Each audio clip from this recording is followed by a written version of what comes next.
আসসালামু আলাইকুম। আজকে সর্বশেষ সংবাদ জানাবো আমি নুসরাত। প্রথমেই জানিয়ে দেব সংবাদ শিরোনাম। 2030 সালের মধ্যে রাশিয়ার সঙ্গে যুদ্ধের পরিকল্পনা করছে ইইউ, বললেন হাঙ্গেরি। পেঁয়াজের দাম নিয়ে কারসাজি করলে চাকরি থাকবে না, বললেন উপদেষ্টা। 2029 সাল পর্যন্ত যুক্তরাজ্যে শুল্কমুক্ত রপ্তানি সুবিধা পাবে বাংলাদেশ, বললেন সারা কুক। সয়াবিন তেলের দাম ব্যবসায়ীরা বাড়িয়েছিল 9 টাকা, আলোচনা করে সরকার কমালো 3 টাকা। সর্বশেষ জানাবো, ঢাকা 8 আসনে সাদিক কায়েমকে প্রার্থী করার বিষয়ে আলোচনা চলছে, বললেন জামায়াত। শিরোনাম শুনলেন, এবারে বিস্তারিত। 2030 সালের মধ্যে রাশিয়ার সঙ্গে যুদ্ধের পরিকল্পনা করছে ইইউ, বললেন হাঙ্গেরি। হাঙ্গেরির প্রধানমন্ত্রী ভিক্টর অরবান দাবি করেছেন ইউরোপীয় ইউনিয়ন রাশিয়ার সঙ্গে যুদ্ধের জন্য প্রস্তুতি নিচ্ছে এবং 2030 সালের মধ্যে সম্পূর্ণরূপে প্রস্তুত হওয়ার পরিকল্পনা করছে। শনিবার 6 ডিসেম্বর একটি যুদ্ধবিরতি সমাবেশে বক্তব্য দিতে গিয়ে তিনি বলেন, ইউরোপ ইতোমধ্যেই সরাসরি সামরিক সংঘাতের দিকে এগিয়ে যাচ্ছে। তিনি 4 ধাপের একটি প্রক্রিয়া বর্ণনা করেছেন যা সাধারণত যুদ্ধের দিকে এগিয়ে যাওয়ার ইঙ্গিত দেয়: কূটনৈতিক সম্পর্ক ছিন্ন করা, নিষেধাজ্ঞা আরোপ করা, অর্থনৈতিক সহযোগিতা বন্ধ করা এবং অবশেষে সশস্ত্র সংঘাতে জড়িয়ে পড়া। তিনি বলেন, এই পদক্ষেপগুলোর বেশিরভাগই ইতোমধ্যেই নেওয়া হয়েছে। অরবান বলেন, ইউরোপীয় ইউনিয়নের আনুষ্ঠানিক অবস্থান রয়েছে যে 2030 সালের মধ্যে তাদের যুদ্ধের জন্য প্রস্তুত থাকতে হবে। তিনি আরও বলেন, ইউরোপীয় দেশগুলো যুদ্ধ অর্থনীতির দিকে এগিয়ে যাচ্ছে, তবে হাঙ্গেরির কাজ হল ইউরোপকে যুদ্ধে যাওয়া থেকে বিরত রাখা। ইউক্রেন সংঘাতের বিষয়ে ইইউর অবস্থানের তীব্র সমালোচনাও করেছেন অরবান। হাঙ্গেরির ধারাবাহিকভাবে রাশিয়ার উপর নিষেধাজ্ঞার পাশাপাশি কিয়েভকে সামরিক সহায়তায় বিরোধিতা করেছে এবং উত্তেজনা বৃদ্ধির পরিবর্তে শান্তি আলোচনার আহ্বান জানিয়েছে। প্রসঙ্গত, ইইউ ক্রমবর্ধমানভাবে কথিত রাশিয়ান হুমকির কথা উল্লেখ করে ব্যাপক সামরিক বৃদ্ধি ব্যয় করেছে। তবে রাশিয়া বলে আসছে, ইইউ বা ন্যাটোর সঙ্গে যুদ্ধ করার কোনো পরিকল্পনা তাদের নেই। তবে পশ্চিমা দেশগুলো রাশিয়ার বিরুদ্ধে যুদ্ধ শুরু করলে তাদের জবাব দেবে মস্কো। পেঁয়াজের দাম নিয়ে কারসাজি করলে চাকরি থাকবে না, বললেন উপদেষ্টা। পেঁয়াজের দাম বৃদ্ধির পেছনের কারসাজিতে কৃষি কর্মকর্তাদের যুক্ত থাকার প্রমাণ পেলে ব্যবস্থা নেওয়া হবে বলে জানিয়েছেন কৃষি ও স্বরাষ্ট্র উপদেষ্টা লেফটেন্যান্ট জেনারেল অবসরপ্রাপ্ত মোহাম্মদ জাহাঙ্গীর আলম চৌধুরী। তিনি বলেন, যারা কারসাজি করবেন তাদের চাকরি থাকবে না। আমার আমলে যত শাস্তি হয়েছে এর আগে কখনো এতটা হয়নি। কৃষি কর্মকর্তাদের যদি কোনো যোগসাজশ থাকে তাহলে তারা ধরা খাবেন। রবিবার 7 ডিসেম্বর বিকেলে সচিবালয় কৃষি মন্ত্রণালয়ের সম্মেলন কক্ষে কৃষি সম্প্রসারণ অধিদপ্তরের কর্মকর্তাদের মধ্যে মতবিনিময় শেষে তিনি এসব কথা বলেন। জাহাঙ্গীর আলম চৌধুরী বলেন, গতকাল হঠাৎ পেঁয়াজের দাম বেড়ে গেছে। এই কারসাজি যারা করেছেন সেই চক্রটি খুঁজে বের করতে হবে। অনেকেই পেঁয়াজ আমদানি করতে গিয়ে পাগল হয়ে গেছেন, কিন্তু আমাদের গ্রীষ্মকালীন পেঁয়াজ প্রায় ওঠানো হয়ে গেছে। মুড়িঘাটা পেঁয়াজও ওঠানো শুরু হয়েছে। এই মুহূর্তে পেঁয়াজে কোনো সংকটও নেই। বাজারে প্রচুর পেঁয়াজ আছে, কিন্তু দাম বেড়ে গেছে। ভোক্তাদের কষ্ট পেতে হচ্ছে।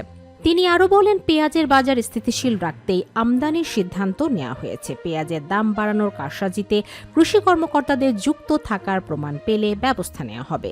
এসপিদের মতো কৃষি কর্মকর্তাদেরও লটারিতে বদলি করা হবে বলে জানান তিনি। আলু চাষিরা খুবই ভোগান্তিতে জানিয়ে তাদের ভর্তুকি দেওয়ার আশ্বাস দিয়েছেন তিনি।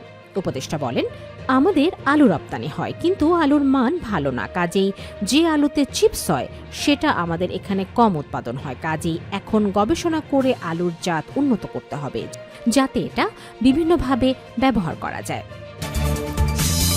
2029 সাল পর্যন্ত যুক্তরাজ্যে শুল্কমুক্ত রপ্তানি সুবিধা পাবে বাংলাদেশ, বললেন সারা কুক। 2029 সাল পর্যন্ত যুক্তরাজ্যের বাজারে পণ্য রপ্তানিতে শুল্ক মুক্ত সুবিধা অব্যাহত থাকবে বলে জানিয়েছেন ঢাকায় নিযুক্ত ব্রিটিশ হাইকমিশনার সারা কুক।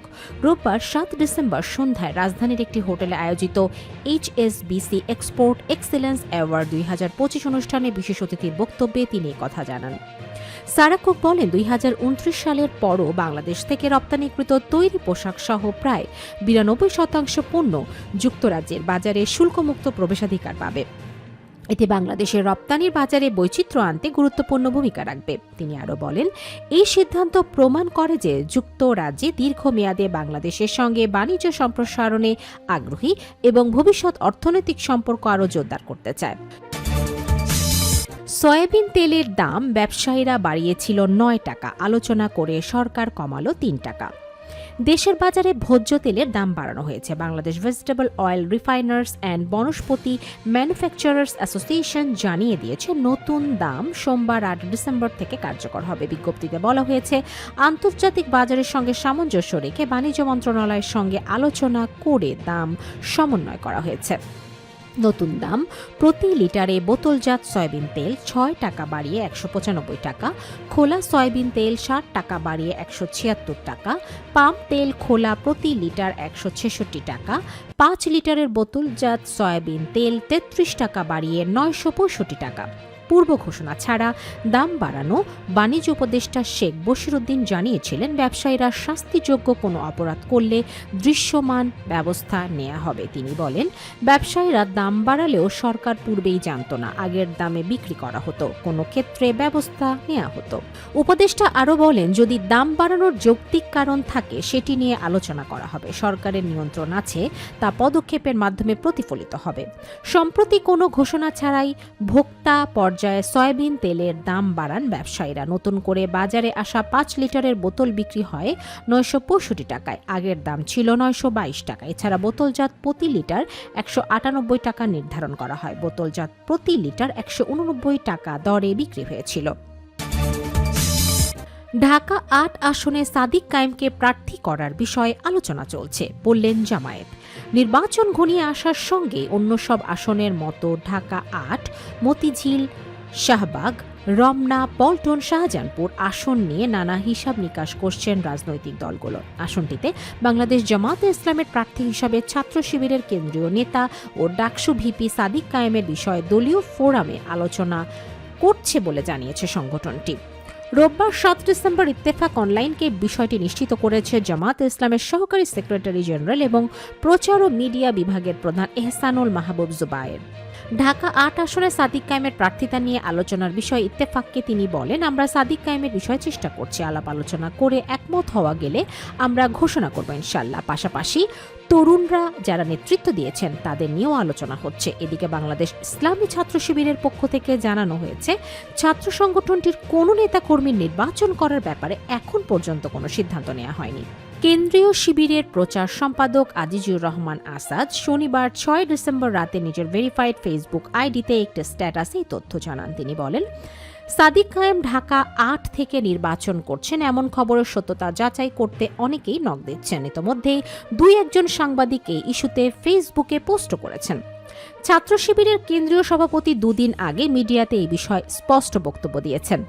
আজিজুর রহমান আসাদ বলেন, আমরা আবারও বলছি, এখন পর্যন্ত ছাত্র শিবিরের কোনো জনশক্তিকে আসন্ন জাতীয় নির্বাচনে অংশগ্রহণ করানোর সিদ্ধান্ত গৃহীত হয়নি। কেন্দ্রীয় সংগঠন নির্বাচন সংশ্লিষ্ট কোনো সিদ্ধান্ত গ্রহণ করলে আমরা অফিসিয়ালি জানিয়ে দেব ইনশাআল্লাহ।